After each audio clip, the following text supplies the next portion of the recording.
السلام عليكم ورحمة الله وبركاته. وعليكم السلام. إن الحمد لله نحمده ونستعينه ونستغفره ونعوذ بالله من شرور أنفسنا وسيئات أعمالنا من يهده الله فلا مضل له ومن يضلله فلا هادي له وأشهد أن لا إله إلا الله وحده لا شريك له وأشهد أن محمدا عبده ورسوله أما بعد رب اشرح لي صدري ويسر لي أمري واحلل عقدة من لساني يفقهوا قولي رب زدني علما رب زدني علما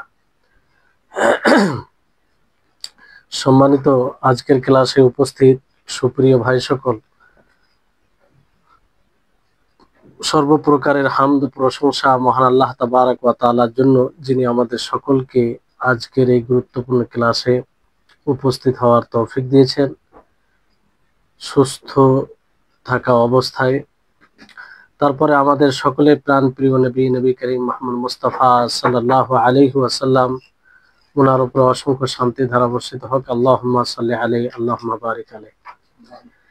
ইনশাআল্লাহ আজকে আমরা আল আরবাঈন আন-নওয়াবী থেকে 28 নম্বর হাদিস পড়ব। হাদিসটি খুবই গুরুত্বপূর্ণ, যে হাদিসে মৌলিক বিষয়কে তুলে ধরা হয়েছে। আপনাদেরকে বারবার এই বলা হয় যে আর এই বইয়ে যতগুলো হাদিস রয়েছে সমস্ত হাদিস মৌলিক বিষয়ের উপরে নির্ভর করে। এই জন্য এই বইটি সাধারণ মানুষ, আলেম থেকে নিয়ে সাধারণ মানুষ পর্যন্ত সকলকেই ব্যাখ্যা সহ পড়া দরকার, কারণ এই মৌলিক বিষয়ের উপরে অনেক কিছু নির্ভর করে। আজকে চমৎকার একটি হাদিস আছে, যে হাদিসে দুনিয়াতে ভালো জীবন এবং আখেরাতের ভালো জীবনের 4টি নীতি বর্ণনা করা হয়েছে। তো সেই হাদিসটি আমরা আজকে পড়ব। আপনাদেরকে অনুরোধ করব যে আপনারা একটু গুরুত্ব মনোযোগ দিয়ে শুনবেন, ইনশাআল্লাহ উপকৃত হবেন। হাদিসটি হচ্ছে عن أبي نجيح العرباز بن سارية رضي الله عنه قال وعظنا رسول الله صلى الله عليه وسلم موعظة وجلت منها القلوب وذرفت منها العيون فقلنا يا رسول الله كأنها موعظة مودع فأوصنا قال أوصيكم بتقوى الله عز وجل والسمع والطاعة وإن تأمر عليكم عبد فإنه من يعش منكم فسيرى اختلافا كثيرا فعليكم بسنتي وسنة الخلفاء الراشدين المهديين وعضوا عليها بالنواجذ وإياكم ومحدثات الأمور فإن كل محدثة بدعة وكل بدعة ضلالة রাওয়াহু আবু দাউদ ও তিরমিজি ওয়া ক্বালা হাদিসুন হাসানুন সাহিহুন। এই হাদিস আপনারা শুনেছেন, পুরো হাদিস না শুনলেও হাদিসের আংশিকভাবে শুনেছেন আপনারা। হাদিসটি আবু নাজিহ ইরবাজ বিন সারিয়া থেকে বর্ণিত। তিনি বলেন যে রাসূল সাল্লাল্লাহু আলাইহি সাল্লাম আমাদেরকে ওয়াজ করেন, উপদেশ দেন, নসিহত করেন। ওয়াজিলাত মিনহা আল কুলুব, যে ওয়াজ বক্তব্যে ভাষণে আমাদের হৃদয় পিগলিত হয়, নরম হয়ে যায়, ভয়ে ভীত হয়ে যায়। ওয়াজারাফাত মিনহা আল উয়ুন, এবং আমাদের চক্ষু অশ্রু সিক্ত হয়, মানে অশ্রু বয়ে আসে।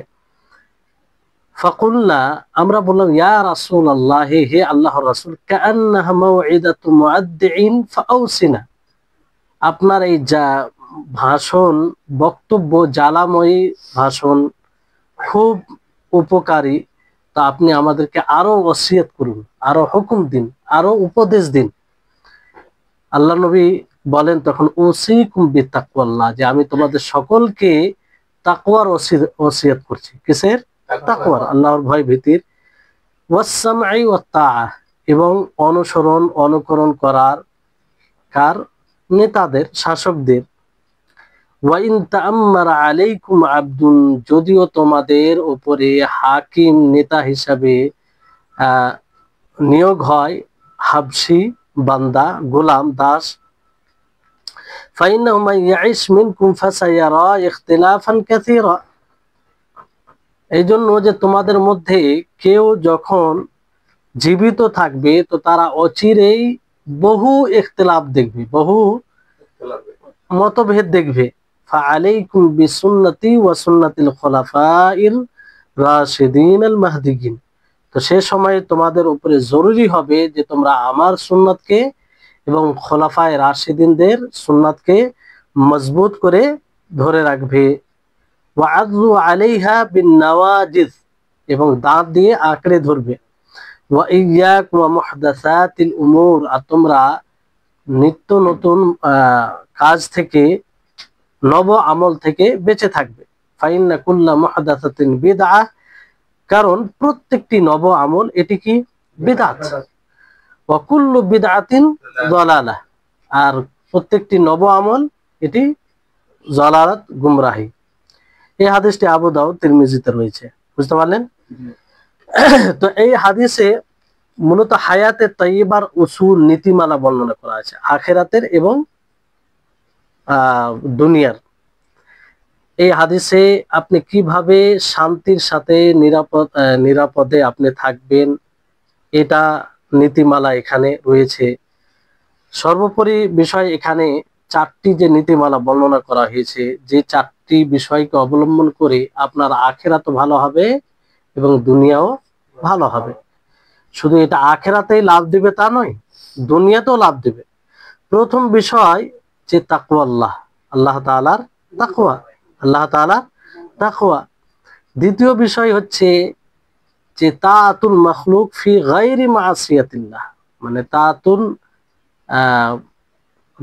মানে যারা শাসক তাদের অনুসরণ করা আল্লাহ তাআলার অবাধ্যতা ছাড়া, মানে শরীয়ত অনুপথে, বুঝতে পারলেন, তাদের অনুসরণ করা।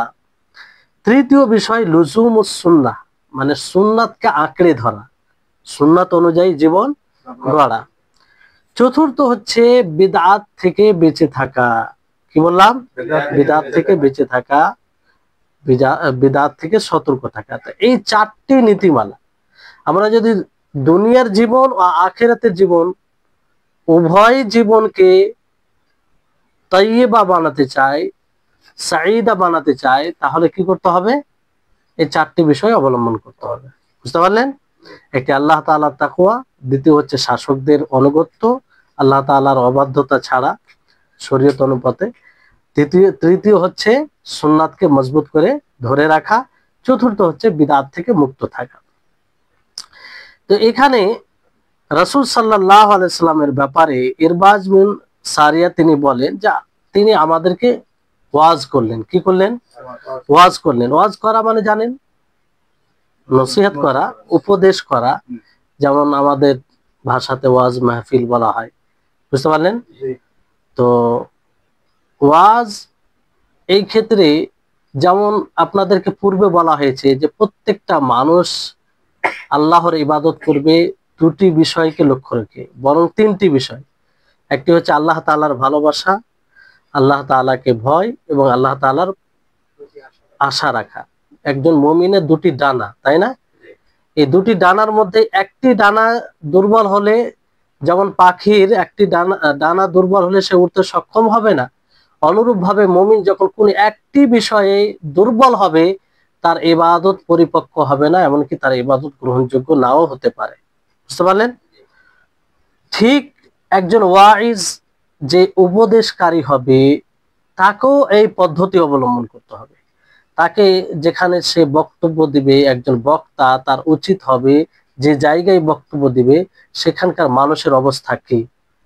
তাদের যদি এমন হয় যে আল্লাহর উপরে অফুরন্ত আশা করে আছে কিন্তু ভয় করে না, তো ভয়ের বিষয়টা বেশি রাখতে হবে সেখানে, বুঝতে পারলেন? আর যদি দেখা যায় যে আল্লাহ তাআলাকে এমন ভয় করে যে নিরাশ হয়ে গেছে, তো সেখানে আল্লাহ তাআলার প্রতি আশা হবে, এইরকম ভাবে কথা উপস্থাপন করতে হবে, বুঝতে পারলেন? আর আসল হচ্ছে যে দুটোকেই সঠিক রাখবে। অনেক বক্তা আছে না এরকম, যে এমন ভাবে বক্তব্য দেয় যে মনে হচ্ছে তার সব শেষ, আর কোনো রাস্তা নেই, বাঁচার কোনো উপায় নেই। যেমন কোনো একটি গুনাহ করলো, নবী সাল্লাল্লাহু আলাইহি ওয়াসাল্লামের অনেক হাদিস আছে যে আমার দলভুক্ত নয়। তো এটা হাদিস, আসলে এর ব্যাখ্যা মুহাদ্দিসিন কিরাম কি করেছেন সেটা দেখতে হবে। আর সেটা একটা হিসাবে আল্লাহ নবী হয়তো বলেছেন একজন যে মানুষকে কেন্দ্র করে তার হিসাবে। তো ওই সময়ে সামনে যদি এরকম লোক থাকে যে না এই হাদিস শুনে তারা নিরাশ হয়ে পড়বে, তো সেখানে ব্যাখ্যা করার প্রয়োজন, ব্যাখ্যা করতে হবে। বুঝতে পারলেন? তো ওয়াদানা রাসূলুল্লাহ সাল্লাল্লাহু আলাইহি সাল্লাম, রাসূল সাল্লাল্লাহু আলাইহি সাল্লাম ওয়াজ করেন, নসিহত করেন, উপদেশ দেন। আর এমন উপদেশ যেটা, যেই উপদেশে সাহাবায়ে কেরামদের হৃদয় বিগলিত হয়ে যায়, ভয়ে ভীত হয়ে যায়। এখানে আল ওয়াজাল বলা হয় খৌফ, ভয়কেই বলা হয়।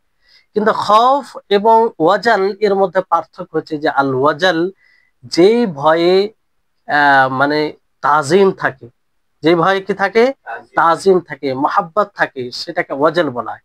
তো আল্লাহ তাআলার ভয়ের সাথে সাথে তার তাজিমে, হ্যাঁ, আর তার মহাব্বতে ভয়ে ভীত হয়ে যাওয়া, মানে আল্লাহ নবীর বক্তব্য শুনে।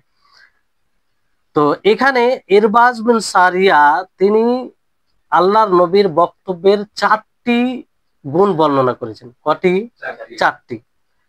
একটি গুণ কি, যে ওয়াজিলাত মিনহাল কুলুব, যে সেই বক্তব্য দ্বারা সাহাবায়ে কেরামদের হৃদয় বিগলিত হয়ে গেছিল আল্লাহ নবীর বক্তব্যের কারণে।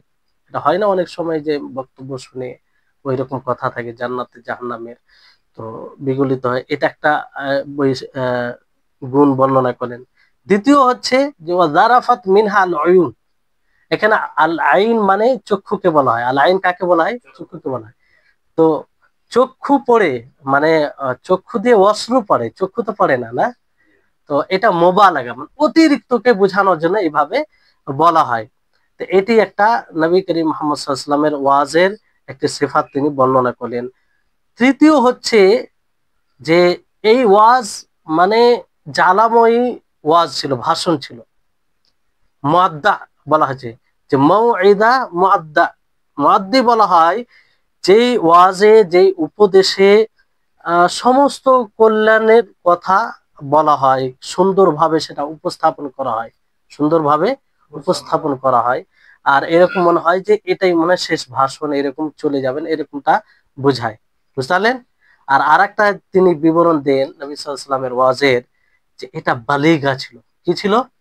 অন্য অন্য রিওয়ায়াতে রয়েছে যে বালিগা ছিল নবী সাল্লাল্লাহু আলাইহি ওয়াসাল্লামের এই ওয়াজ, ভাষণ। বালিগা বলতে একদম ভাষার যে অলংকার সহ, ভাষার এমন অলংকার নয় যে সাধারণ মানুষ বুঝতে অক্ষম হবে, এরকমটা নয়। যেমন অনেক যখন উচ্চ শিক্ষিত কথা বলে তখন মাথার উপর দিয়ে কথা যায় অনেক সময়, না? তো এতটা ভাষার অলংকার করা বক্তব্যতে ঠিক হবে না। তা আল্লাহ নবী এমন ভাবে ওয়াজটা রাখেন যে সকলেই বুঝতে পারছিল। আর খুব সুন্দর ভঙ্গিমা ছিল, খুব সুন্দর ভঙ্গিমা ছিল। আর কম কথা, কিন্তু তার অর্থ অনেক বেশি। কম কথা, তার অর্থ অনেক বেশি। যে হাদিসটা আপনারা শুনবেন বুঝতে পারবেন, তার অর্থ শুনে হয়তো আপনারা কিছুটা উপলব্ধি করেছেন। তারপরে নবী করিম মুহাম্মদ সাল্লাল্লাহু আলাইহি সাল্লাম কে যখন তারা আরো বলল, মানে একটা ভাষণ চলছিল, তো ভাষণ ভালো লাগার কারণে তারা আরো কি বলে, যে ফাউসিনা, যে আপনি আমাদেরকে আরো ওসিয়ত করুন, আরো ওসিয়ত করুন, উপদেশ দিন। অনেক সময় হয় না, যখন ভালো লাগে তখন বলে যে না আরো বলুন, কিছু বলুন। তো নবী করিম মুহাম্মদ সাল্লাল্লাহু আলাইহি সাল্লামকে এইভাবে তারা বলেন। বুঝতে পারলেন? তো নবী করিম মুহাম্মদ সাল্লাল্লাহু আলাইহি সাল্লাম প্রথমে কি বললেন, যে উসিকুম বিতাকওয়াল্লাহ, যে আমি তোমাদেরকে বিশেষভাবে তাকওয়ার উপদেশ দিচ্ছি। কিসের উপদেশ? তাকওয়ার উপদেশ। তো এই তাকওয়ার উপদেশ দিচ্ছি। তো তাকওয়া ওসিয়াত, ওসিয়াত কাকে বলা হয় এর আগেও আপনাদেরকে বলেছি, যে ওসিয়াত বলা হয় যে যেখানে বহু কল্যাণের কথা বলা হয়, যে কথার উপদেশ দেওয়া হয়, সেই কথায় আমল করলে বহু কল্যাণ অর্জন হবে, এমন কথার উপদেশ দেওয়া, এটাকে ওসিয়াত বলা হয়। মানে বিশেষ উপদেশ, বিশেষ হুকুমকে বলা হয়। বুঝতে পারলেন? তো এই ওসিয়তের কথা সাহাবায়ে কেরাম নবী করিম মুহাম্মদ সাল্লাল্লাহু আলাইহি ওয়াসাল্লাম বলেন যে আপনি ওসিয়ত করুন। তো আল্লাহ নবী কি বলেন? উসিকুম বিতাকওয়াল্লাহ, উসিকুম বিতাকওয়াল্লাহ। তো আল্লাহ নবী তাকওয়ার উপদেশ দিলেন। আর এই তাকওয়া সম্পর্কে তো আপনারা জানেন, প্রায় 2 সপ্তাহ আগে এক সপ্তাহ আগে আপনারা তাকওয়া সম্পর্কে আলোচনা শুনেছেন, আর তাকওয়ার বিভিন্ন সংজ্ঞাও দেওয়া হয়েছিল। তাকওয়া বলা হয় যে আল্লাহ তাবারক ওয়া তাআলার অনুসরণে তার আদেশ সমূহকে বাস্তবায়ন করা এবং তার নিষেধাজ্ঞা থেকে বিরত থাকা, তার নূরের ভিত্তিতে। তার নূরের ভিত্তিতে, নূর বলতে কি? তার জ্ঞান, যে জ্ঞানটা দিয়েছে সেই জ্ঞানের ভিত্তিতে, সেই জ্ঞানের ভিত্তিতে, বুঝতে পারলেন? আর এটা আল্লাহ তাবারক ওয়া তাআলার নিকটে সওয়াবের আশায়, সওয়াবের আশায় তার অনুসরণ করবেন এবং গুনাহ থেকে বিরত থাকবেন তার আযাবকে ভয় করে। এটা হচ্ছে তাকওয়া, বুঝতে পারলেন? আর এই তাকওয়া এমন জিনিস, আল্লাহ তাআলা সমস্ত মানুষকে এই তাকওয়ার ওসিয়ত করেছেন, শুধু একজন আল্লাহ তাআলা বিশেষভাবে নবীকে মানে আদেশ দিয়েছেন, বুঝতে পারলেন? ইয়া ইয়া আইয়ুহান নবী ইত্তাকিল্লাহ। তারপর সমস্ত মানুষকে, মুমিনদেরকে বিশেষ করে সকলকে এই তাকওয়ার হুকুম দিয়েছেন, তাকওয়ার ওসিয়ত করেছেন। যেমন একটা আয়াতে বলেন আল্লাহ তাআলা, সূরা নিসার 131 নম্বর আয়াত, ওয়ালাকাদ ওয়াসাইনাল লাযীনা উতুল কিতাবা মিন ক্বাবলিকুম ওয়া ইয়্যাকুম আনিত্তাকুল্লাহ, যে আমি যাদেরকে কিতাব দিয়েছি, আসমানি কিতাব নাজিল করছি, তাদেরকে ওসিয়ত করছি, আর তোমাদের পূর্বে, আর তোমাদেরকে ওসিয়ত করছি কিসের? আনিত্তাকুল্লাহ, যে তোমরা আল্লাহকে ভয় করবে। আল্লাহকে কি করবে? ভয় করবে। এই আয়াতের ব্যাখ্যায় মুফাসসিরিনগণ বলেন যে এই আয়াত হচ্ছে পুরো কোরআনের কল্যাণকে সীমিত করে দিয়েছে, বুঝতে পারলেন কি করে? কারণ পৃথিবীতে যত প্রকারের কল্যাণ আছে, সমস্ত কল্যাণ আপনি তখনই অর্জন করতে পারবেন যখন আপনার মধ্যে তাকওয়া থাকবে। আর পৃথিবীতে যত ফাসাদ আছে, যত আপনার বিশৃঙ্খলা আছে, শরীয়ত বিরোধী আছে, তা থেকে তখনই আপনি নিজেকে বাঁচাতে পারবেন যখন আপনার মধ্যে তাকওয়া থাকবে, বুঝতে পারলেন? তো এই হচ্ছে তাকওয়া। আর তাকওয়া বলতে এখানে একটা জিনিস মনে রাখবেন, তাকওয়া থেকে আপনি মুত্তাকি কিভাবে হবেন, যে আমাদের সর্বপ্রকারে গুনাহ থেকে বেঁচে থাকতে হবে এবং যত প্রকারের নেকির কাজ আছে যখনই আমরা সুযোগ পাবো সেটা করব। কোনো গুনাহকে আমরা ছোট মনে করব না। এই জন্য বলা হয় যে খাল্লিদ দুনুবা সাগীরাহা ওয়া কাবীরাহা যাকাত তুকা, যে তুমি ছোট বড় সমস্ত গুনাহকে ছেড়ে দাও, এটাই হচ্ছে তাকওয়া, এরই নাম হচ্ছে তাকওয়া। তারপরে বলা হয়েছে যে লা তাহকিরান্না সাগীরাতান ইন্নাল জিবালা মিনাল হাসা, যে তোমরা ছোটকে তুচ্ছ তাচ্ছিল্য মনে করো না, ছোট মনে করো না, কারণ এই পাহাড় যে দেখছো সে পাহাড় ছোট ছোট কঙ্কর পাথর দ্বারাই হয়েছে, বুঝতে পারলেন? তো এই হচ্ছে তাকওয়া। তাহলে প্রথম নীতিমালা কি? আমরা হায়াতে তাইয়্যিবা অর্জন কখন করতে পারবো? যখন আল্লাহর ভয়ভীতি, তাকওয়া অবলম্বন করবো, বুঝতে পারলেন? তারপরে নবী করিম মুহাম্মদ সাল্লাল্লাহু আলাইহি ওয়াসাল্লাম কি বলেন? ওয়াসসামঈ ওয়াত তাআ, যে অনুসরণ করা। কার অনুসরণ করা? আল্লাহ সুবহানাহু ওয়া তাআলা নেতাদের, হ্যাঁ, যারা আমির হবে, নেতা হবে, তাদের অনুসরণ করা, বুঝতে পারলেন? তো তাদের অনুসরণ করতে হবে। আহ আপনার পছন্দে হতে পারে, আবার আপনার অপছন্দে হতে পারে। যদি সেটা শরীয়ত বিরোধী না হয় তাহলে তার অনুসরণ করতে হবে। তার কি করতে হবে? অনুসরণ করতে হবে। দেখেন, এই জন্য আপনাদেরকে প্রথমে বলেছি যে হায়াতে তাইয়্যিবা দুনিয়াতে ও পরকালে, এটা কার সাথে সম্পৃক্ত বিষয়? এটা দুনিয়ার সাথেও সম্পৃক্ত, আখিরাতেও। কারণ দুনিয়াতে বাস্তবায়ন করলে আখিরাতে এর ফলাফল আছে, আর দুনিয়াতে এটাকে মেনে চললে আপনার দুনিয়াতে অনেক প্রশান্তি আছে। আজকে দেখবেন নেতা থাকতে, একজন নেতা আছে, তার বিরুদ্ধে আন্দোলন শুরু কিংবা বিপক্ষে অনেক রকম কথা বাগাওয়াত করে দেয়, তখন কি হয়? দুইটি দল হয়ে সংঘর্ষ হয়, এক অপরকে হত্যা করে। এটা স্বাভাবিক বিষয় যে মানে নেতা হয়ে থাকে, তার কাছে শক্তি বেশি, তার কাছে সবকিছু থাকে, মাধ্যম থাকে, তখন বিপক্ষ দলকে চরমভাবে ক্ষতি করে, তাই না? এই সব ক্ষতিগুলো বাঁচার জন্যই ইসলামে এই নীতিমালা, বুঝতে পারলেন? যে যদি কেউ হাকিম হয়ে যায়, হাকিম হয়ে যায়, তাহলে কি করতে হবে? যে হাকিম হয়ে গেলে তার অনুসরণ করতে হবে, তার অনুসরণ করতে হবে যতক্ষণ না সে আল্লাহর ইতাত বিরোধী কোনো হুকুম না দেবে, বুঝতে পারলেন? আল্লাহর যদি নামাজ পড়তে মানা করে সেটা মানা যাবে? তাতে অনুসরণ আছে? অনুসরণ নেই। কিন্তু আপনাকে যদি এমন কথা বলে যেটা শরীয়ত বিরোধী নয়, তাহলে সেটা আপনি পালন করবেন, সেটা আপনি কি করবেন? পালন করবেন। এখানে বিষয়টি একটা খুব গুরুত্বপূর্ণ সূক্ষ্ম বিষয় আমরা লক্ষ্য করলে দেখতে পাই যে নবী করিম মুহাম্মদ সাল্লাল্লাহু আলাইহি সাল্লাম বলেন যে ওয়া ইন তাআম্মারা আলাইকুম আবদুন, যদি তোমাদের উপরে এক দাস হাকিম হয়ে যায়, কি হয়ে যায়, নেতা হয়ে যায়। বুঝতে পারলেন? এখানে তাআম্মারা শব্দ মানে নিজে থেকে জোর করে শক্তি দিয়ে হাকিম হয়ে যায়। বুঝতে পারছেন? মানুষের পছন্দতে নয়, পরামর্শতে নয়, বরং কেউ জোর করে নিজের শক্তি খাটিয়ে হাকিম হয়ে যায়। তারপরও আল্লাহ নবী কি বলছেন, তার যখন নেতা হয়ে যাবে তখন তার অনুসরণ করতে হবে, তার অনুসরণ করতে হবে। এই ব্যাপারে এটা আকীদার সাথেও সম্পৃক্ত বিষয়, কারণ এর উপরে অনেক ফাসাদ ভিত্তি করে যদি আমরা সঠিক জায়গায় না থাকি। বুঝতে পারলেন? তাআম্মারা আলাইকুম আবদুন। তারপরে আরেকটি বিষয় ওলামাগণ বলেছেন যে এখানে আব্দ শব্দ আল্লাহ নবী ব্যবহার করেছেন, যে দাস মানে যে কারো অধীনে থাকে। বুঝতে পারলেন? তো সে যদি হাকিম হয়ে যায়, মানে একজন দাসের হাকিম হওয়াটা শরীয়ত সম্মত, এটা হয় না। শরীয়ত সম্মত দাস কোনোদিন হাকিম হতে পারে? সেটা কারো অধীনে থাকে, কি করে হাকিম হবে? বুঝতে পারলেন? আর মানে এটা যদি আমরা দেখি তাহলে এটা মানে স্বভাবগত হয় না, স্বভাবগত হয় না। তারপর আল্লাহ নবী এই কথা বলে কি আসলে বলতে চাইছেন, যে যেই নেতা হয়ে যাক না কেন তার অনুসরণ করতে হবে। তো এখান থেকে দুটি উপকারিতা মানে ওলামাগণ বর্ণনা করেছেন, যে যেই নেতা হোক না কেন তার অনুসরণ করতে হবে, সে যতই নিম্ন শ্রেণীর হোক না কেন, যদি হয়ে যায়, যতক্ষণ পর্যন্ত সে আল্লাহর অবাধ্যতায় হুকুম না দেবে ততক্ষণ পর্যন্ত তার হুকুম মেনে চলতে হবে। বুঝতে পারলেন?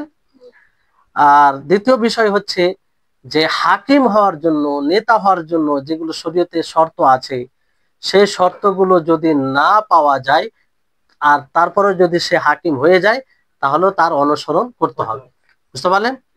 কারণ এখানে দেখেন আব্দু বলেছেন আল্লাহ নবী, যে আব্দু যদি মানে কারো দাস যদি হাকিম হয়ে যায় তাহলে অনুসরণ করতে হবে। তো যদি আমরা শর্ত হিসাবে দেখি তো আব্দু আসে না, আসে না।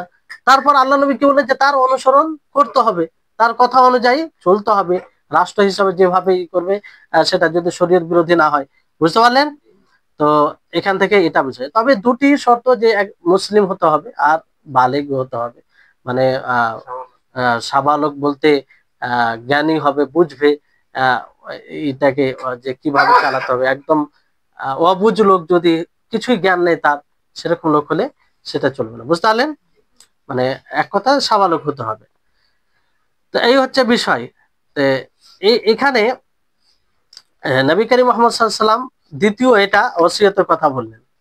কয় নম্বর এটা? দ্বিতীয়, যে হাকিমদের অনুসরণ করা, যদিও অন্য কেউ, যে কোনো ব্যক্তি হাকিম হয়ে যায়।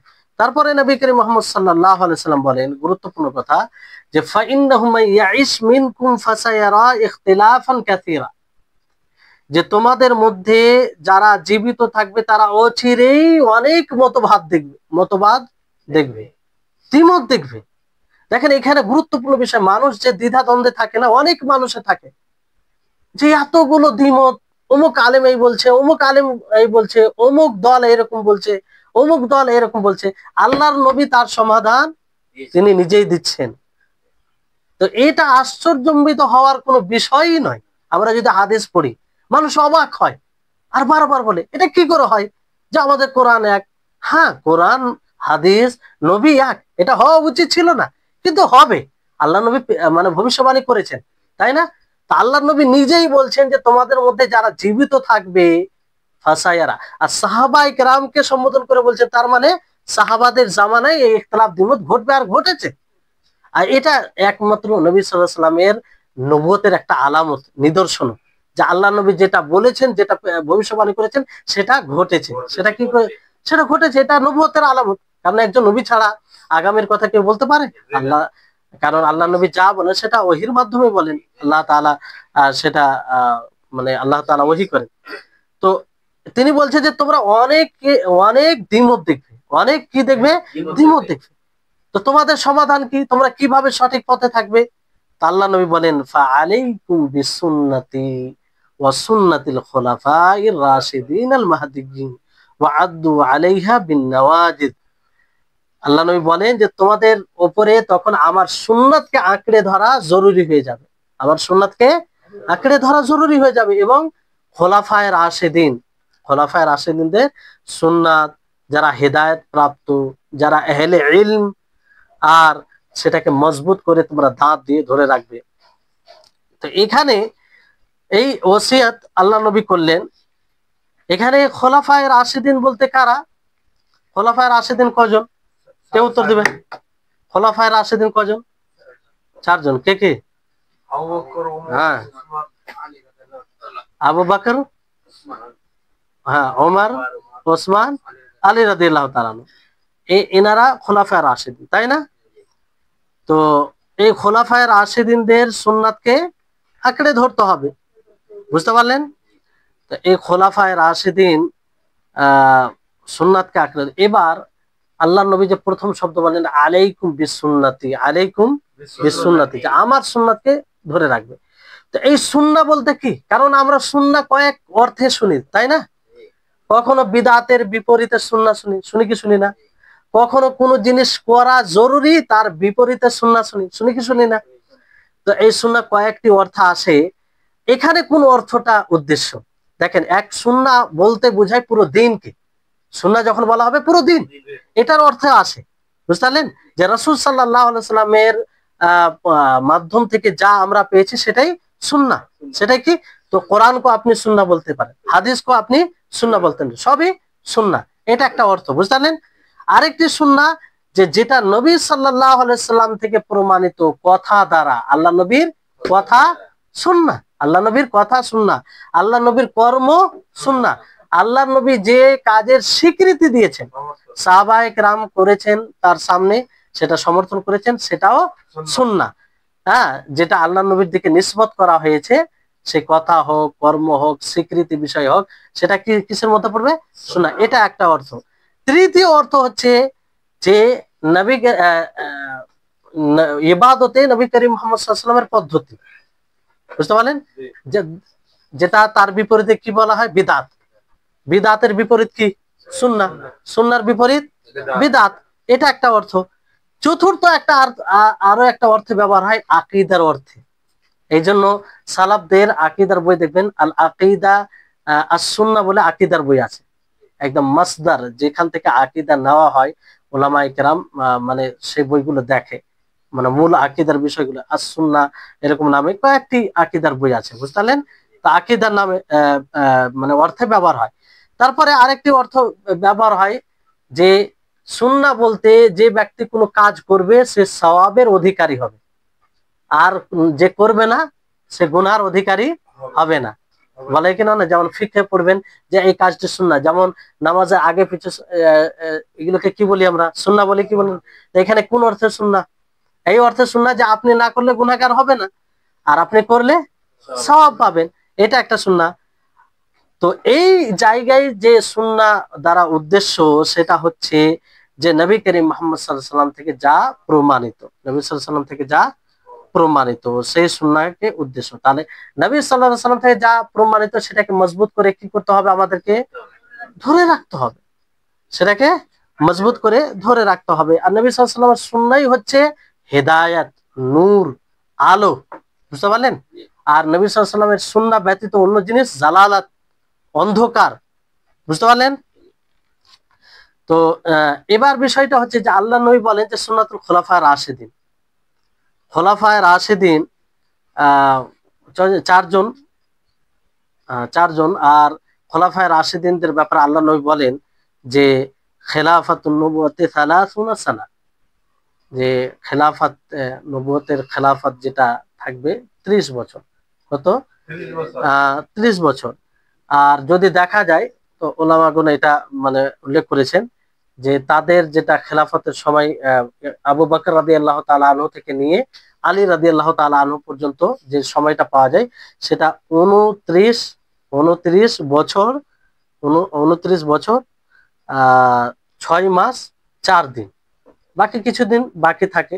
তো অনেকেই বলেছেন যে হাসান রাদিয়াল্লাহু তাআলা আনহু বাকি দিনগুলোকে গণ্য করা হয়, কিন্তু রাজে উত্তম হচ্ছে যে তার এটাকে গণ্য করা হয়নি। বুঝতে পারলেন? তো এই হচ্ছে বিষয়। এবার খোলাফা রাশিদিন মাহদিগিন, রাশিদিন বলতে কি? যাদের নিকটে জ্ঞান আছে। রাশিদিন বলতে যাদের নিকটে জ্ঞান আছে, যে হককে জানে এবং হকের উপরে আমল করে, তাকে রাশিদ বলা হয়। কি বলা হয়? রাশিদ। তো যে চারজন খলিফা আছে, আবু বকর, ওমর, ওসমান, আলী, ইনারা হককে জানতেন, সাথে সাথে কি করতেন? হককে বাস্তবায়ন করতেন। এই জন্য রাশিদিন ইনারা।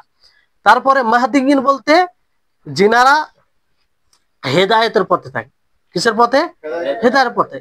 তো বোঝা যাচ্ছে যে এই খোলাফায়ে রাশিদিন তিনারা আহলে ইলমও ছিলেন, সাথে সাথে কি ছিলেন? হেদায়েত হেদায়েত প্রাপ্ত ছিলেন। কি ছিলেন? হেদায়েত প্রাপ্ত। এই জন্য ওলামায়ে কেরাম এখান থেকে একটি গুরুত্বপূর্ণ বিষয় বলেছেন যে যারই অনুসরণ করা হবে, যারই অনুগত্য করা হবে, তার মধ্যে দুটি জিনিস থাকা দরকার। কয়টি জিনিস থাকা দরকার? হ্যাঁ, একটা হচ্ছে ইলম আর একটি হচ্ছে হেদায়েত। তা আপনি যার কথা নিবেন, যার কথা অনুযায়ী চলবেন, তার মধ্যে ইলম থাকতে হবে আর সে হেদায়েত প্রাপ্ত হতে হবে। বুঝতে পারলেন? সাহাবায়ে কেরাম, বিশেষ করে খোলাফায়ে রাশিদিন, তারা এই গুণে গুণান্বিত ছিলেন। ফলে আল্লাহ নবী করিম মুহাম্মদ সাল্লাল্লাহু আলাইহি ওয়াসাল্লাম এই অবস্থান তাদেরকে দিয়েছেন। বুঝতে পারলেন?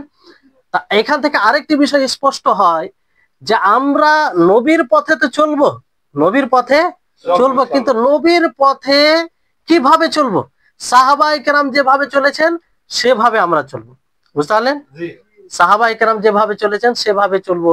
কারণ আল্লাহ নবী কি বলেন? আলাইকুম বিসুন্নতি ওয়া সুন্নাতিল খুলাফায়ে রাশিদিন আল মাহদিয়্যিন।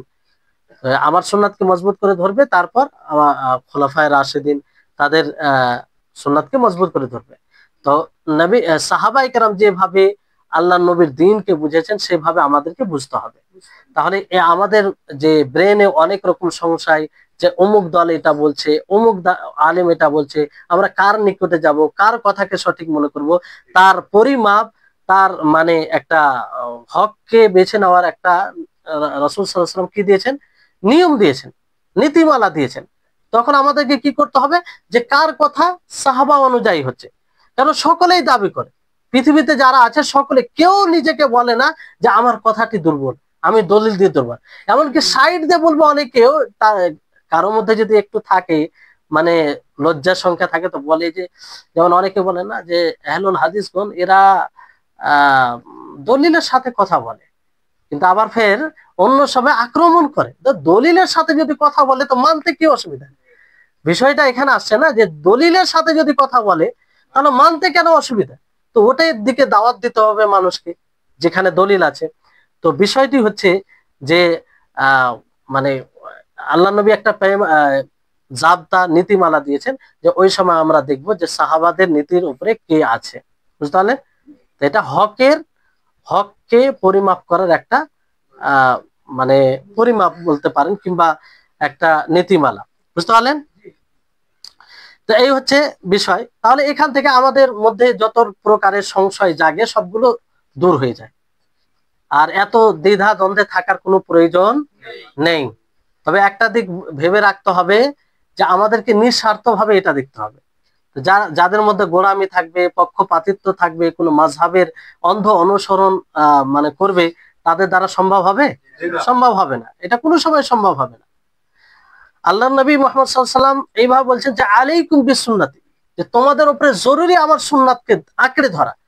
তো আমার আপনার উচিত হবে, আমরা যদি সত্যিকার মুমিন হয়, নবীর সুন্নাত আসার পরে না আমরা কোনো ইমামের মতকে দেখতে পারি, না কোনো আমরা মনীষীর মতকে দেখতে পারি, না আমরা প্রতিবেশীর কে দেখতে পারি, না আমরা সমাজকে দেখতে পারি, না আমরা দেশকে, না এলাকাকে, কিছু কোনো জিনিসকে দেখা দরকার নেই। কারণ আল্লাহ নবীর কথা অনুযায়ী আলাইকুম বিসুন্নতি, সুন্নাতে এসে যাওয়ার পরে আমরা অন্য কারো উক্তি কিংবা অন্য কারো কথা দিকে কেন দেখবো? বুঝতে পারলেন?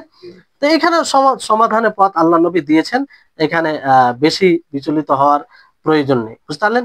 তারপর আল্লাহ নবী আরো তাগিদের সাথে এটা বলেন, আব্দু আলাইহা বিন নাওয়াজিদ। বুঝতে পারলেন? যে মানে দাঁত দিয়ে তাকে মজবুত করে ধরে রাখা। এখানে ধরতে গেলে ধৈর্যের প্রয়োজন পড়ে, এই জন্য আপনি হকের উপরে থাকবেন তো অনেক ধৈর্যের প্রয়োজন পড়বে। অনেক ধৈর্যের কি পড়বে? প্রয়োজন পড়বে, মজবুত ভাবে ধরে রাখতে হবে। আপনি দাঁত দিয়ে কতক্ষণ ধরে রাখবেন? যতক্ষণ আপনি ধৈর্যশীল হয়ে থাকবেন। যখনই অধৈর্য হবেন ছেড়ে দিবেন, তাই না? এই আল্লাহ নবীর কথার সাথে মানে বাস্তবায়ন করতে গেলে খুব একটা মিল পাওয়া যায়, বুঝতে পারলেন? যে ধৈর্যের সাথে হকের উপরে থাকতে গেলে বিভিন্ন প্রকারের বিপদ আপনার কাছে আসবে, আপনাকে তার সম্মুখীন হতে হবে, বুঝতে পারলেন? তো ধৈর্যের প্রয়োজন আছে। তারপরে নবী করিম মুহাম্মদ সাল্লাল্লাহু আলাইহি সাল্লাম বলেন যে ওয়া ইয়াকুম ওয়া মুহদাসাতিল উমুর, যে তোমরা নব আমল থেকে বেঁচে থাকো। নব আমল থেকে বেঁচে থাকো। নব আমল বলতে কি? এমন আমল যেটা শরীয়তে নেই, যেটা শরীয়তে নেই, তো সেই আমলগুলো থেকে বেঁচে থাকো। কারণ নব আমল বলতেই বিদআত, নব আমল বলতে বিদআত, যেটা শরীয়তে নেই। আর বিদআত বলতে সেটা জালালাত, গুমরাহি। বিদআতে কোনো প্রকারে কল্যাণ নেই, বিদআতে কোনো প্রকারে হেদায়েত নেই, বিদআতে কোনো প্রকারের আলো নেই, অন্ধকার, অন্ধকার ছাড়া আর কিছু নেই।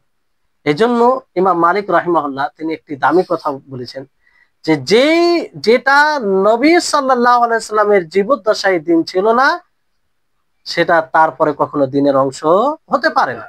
কারণ আল্লাহ তাআলা তার জীবদ্দশায় দিন পরিপূর্ণ হয়ে গেছে, দিন কমপ্লিট হয়ে গেছে, সেটার ঘোষণা করেছেন, আল-ইয়াওমা আকমালতু লাকুম দীনাকুম ওয়া আতমামতু আলাইকুম নি'মাতি ওয়া রাদিতু লাকুম ইসলাম দীনা, যেটা আমরা বারবার শুনেছি, দেখেছি। এই জন্য দেখবেন যারা বলে যে বিদআতের মধ্যে বিদআতে হাসানা আছে, বিদআতে সাইয়্যিয়া, মানে ভালো বিদআত আর খারাপ বিদআত, অনেকে ফের বিদআতকে 5 ভাগে বিভক্ত করেছে। এগুলো জালালাত, গুমরাহি ছাড়া কিছু না, ওয়াহিতুক এগুলো বিষয়। কারণ আল্লাহর নবীর ভাষায় ফাইন্না কুল্লা বিদআতিন জালালা, যে প্রত্যেকটি বিদআত জালালাত, গুমরাহি। তার মানে আপনি কি বলতে চাইছেন যে রাসূল সাল্লাল্লাহু আলাইহি সাল্লাম মানে মিথ্যা বলেছেন? তো বিষয়টি এখানে ভাবা উচিত যারা বলে। আর কিছু কিছু দলিল উপস্থাপন করে, যেটা হয়তো এক এক কোনো আলোচনায় আপনাদেরকে বিদআতের ব্যাপারে যেগুলো সংশয় আছে, যেসব সংশয়গুলো হয় সেগুলো উপস্থাপন করে আপনাদেরকে বলেছিলাম। আর তার যথাযথ উলামাগণ উত্তর দিয়েছেন। যে ওমর রাদিয়াল্লাহু তাআলা আনহু তারাবির সালাতকে দেখে বলেছেন যে মানে এটা সুন্দর একটি বিদআত। তো এখান থেকে দলিল উপস্থাপন করে। তা আসলে এটা বিদআত কেমন করে হয়? যে আমলটা আল্লাহ নবী তা সর্বপ্রথম করেছেন না। তারাবি জামাতে সর্বপ্রথম কে পড়েছেন? আল্লাহ রাসূল 2 দিন লাগাতার পড়েছেন, 3 দিন, চতুর্থ দিন অথবা তৃতীয় দিনে এই আশঙ্কায় আল্লাহ নবী বের হয়নি যে ফরজ হয়ে যাবে। এটা বিদআত কি করে হলো? বিদআত তো হলো না এটা, বুঝলেন? তো যথাযথ তাদের উত্তর দেওয়া হয়েছে, আর সেই উত্তরের খণ্ডনের কোনো রাস্তা নেই। গোড়ামি ছাড়া, পক্ষপাতিত্ব ছাড়া কোনো পথ নেই, বুঝতে পারলেন? তো এই হচ্ছে বিষয়। দার্স শেষের মধ্যে শেষে কয়েকটি মানে হাদিসের যেগুলো উপকারিতা সংক্ষিপ্ত ভাবে বলে আজকে ক্লাস শেষ করবো ইনশাআল্লাহ। এখানে দেখেন যে ওয়াজের ব্যাপারটা, প্রত্যেক ওয়াইজকে যারা বক্তা হবে, যে বক্তা বলতে যারাই উপদেশ করবে তাদের লক্ষ্য করা উচিত যে আল্লাহ নবীর কি পদ্ধতি ছিল, বুঝলেন? এই যে সমাজে একটা এখন কথা চলছে সোশ্যাল মিডিয়ায়, আপনাদের বাংলা ভাষায়, হিন্দি ভাষাতে, উর্দু ভাষায় খুব চলছিল, মানে এতে যে সুর করে বক্তব্য দেওয়া যাবে কি যাবে না, তুমুল তর্ক চলছে এখনো, মানে উর্দু ভাষায়। বাংলা ভাষাতে চলছিল কিন্তু ঠান্ডা হয়েছে, উর্দু ভাষায় চলছে এখন। তো একটাই কথা আমাদেরকে মনে রাখতে হবে যে সেটা বিদআত হবে কি বিদআত হবে না পরের বিষয়। যখন আমরা কোনো বিষয়কে দ্বিমত দেখব, ওলামাদের মধ্যে বলছে, কোন আলেম বলছে এটা সঠিক, কোন আলেম বলছে সঠিক নয়, কোন আলেম বলছে সঠিক নয়, মানে এক প্রকার আলেম বলছে বিদআত, এক প্রকার বলছে বিদআত নয়, এটা মাসলিহাত, বুঝতে পারলেন? তো ওই সময় আমাদের উচিত কি হবে বলেন তো? সতর্কতা অবলম্বন করা। আল্লাহর নবীর বক্তব্য আইডিয়াল নমুনা হিসাবে বিদ্যমান, তাই না? আর এই সুর করে বক্তব্য দেওয়া নিঃসন্দেহে সকলেই বলে এটা পরবর্তীতে তৈরি হয়েছে, আল্লাহ নবীর জমানায় এরকম ছিল না। কিংবা প্রথম যে বক্তব্য হয় তখনও বলতে পারবেন না যে সুর দিয়ে এটা বক্তব্য শুরু হয়েছে। তো সতর্কতা কমসে কম এটা তো আমরা বলতেই পারি যে যেখানে আলেমদের মধ্যে দ্বিমত হচ্ছে সেখানে সতর্কতা অবলম্বন করো, যে সুর দিয়ে বক্তব্য দিও না, বুঝতে পারলেন? এটা তো বলা যায়। তো এরকম বিষয়, তো আল্লাহ নবী বক্তব্য দিতে খেয়াল রাখতেন সাহাবারা যেন মানে বিরক্তি বোধ না হয়, এবার হয়তো আপনারা বলবেন যে আলোচনা হচ্ছে, অনেকেই বিরক্তিবোধ মনে করছে, কিন্তু কিছু জ্ঞান আছে যে বাধ্যতামূলক দিতে হয়, কারণ ওই জ্ঞানটা না থাকলে সমস্যা। এটা সাহাবা ইকরাম তিনারা জ্ঞানের পাহাড় ছিলেন। তো আল্লাহ নবী খেয়াল করতেন, অবশ্যই সকলকে আজকেও খেয়াল রাখতে হবে মানুষকে জ্ঞান দেওয়ার সময়, যে তারা যেন একদম বিরক্তিকর না হয়, মাথার উপর দিয়ে না যায়, বুঝতে। তারপরে বিষয় হচ্ছে যে হ্যাঁ, হাকিম শাসকের আনুগত্য করতে হবে, যেটা আপনারা শুনলেন, যার উপকারিতা দুনিয়াতে অনেক রয়েছে। যদি এটা আমরা না মানি তাহলে অনেক বড় ফিতনা ফাসাদ শুরু হয়, বুঝতে পারলেন। এখানে বিষয়টি হচ্ছে যে আমরা বিভিন্ন ক্ষেত্রে আমির হাকিম বানাই। আমির, যেমন সফরে আপনি 3 জন যাচ্ছেন, 4 জন যাচ্ছেন, তো সেখানে কাউকে আমির হাকিম বানান কি বানান না? তো সেক্ষেত্রে কি এই হুকুমই প্রযোজ্য হবে যে ফাউসিকুম বিতাকওয়াল্লাহ ওয়াসসামি ওয়া তা ওয়া ইন তাআম্মারা আলাইকুম আব্দুন, এই হুকুম প্রযোজ্য হবে না? এটা নয়, এটা সফরের খাতিরে, সফরের সাথে যেটা সম্পৃক্ত বিষয়, সেই হুকুমে আপনাকে পালন করতে হবে, বুঝতে পারলেন। এটা আম ভাবে না। এই জন্য কোনো আপনি কাজ করছেন, সেখানে দলবদ্ধ হয়ে কাজ করছেন, সংগঠন, যে কোনো সংগঠন, তো ওই খাতিরে যেগুলো, যে কাজে হয়েছেন সেখানে সীমিত। এটাকে ওই তাদের সাথে জড়তে পারে না, এটা অপব্যাখ্যা ছাড়া কিছু না, যেটা বর্তমান সময়ে অনেকেই করে থাকে। তো এটা একটা বিষয় আমাদেরকে খেয়াল রাখতে হবে, বুঝতে পারলেন। তাই হচ্ছে বিষয়। আমরা যদি সমুদ্রে ডুব দিই তা আরো অনেক কিছু বের হবে। আল্লাহর কাছে দোয়া করি, আল্লাহ যেন আমাদের সকলকে এই হাদিসে যে 4টি মৌলিক বিষয় তুলে ধরা হয়েছে, সেটাকে যেন আমরা নিজের জীবনে বাস্তবায়ন করে দুনিয়াতেও হায়াতে তয়্যিবা লাভ করতে পারি, এবং আখিরাতেও হায়াতে তয়্যিবা সফল জীবন আমরা যেন আমাদের সৌভাগ্যে জুটে। আল্লাহ তাবারক ওয়া তাআলা যেন আমাদের সকলকে নবীর হাদিস বোঝার তৌফিক দান করেন, আমাদের সকলের জ্ঞানে যেন আল্লাহ তাআলা বৃদ্ধি দেয়। রব্বানা জিদনা ইলমা ওয়া আখির দাওয়ানা আনিল হামদুলিল্লাহি রাব্বিল আলামিন। আসসালামু আলাইকুম ওয়া রাহমাতুল্লাহি ওয়া বারাকাতুহু।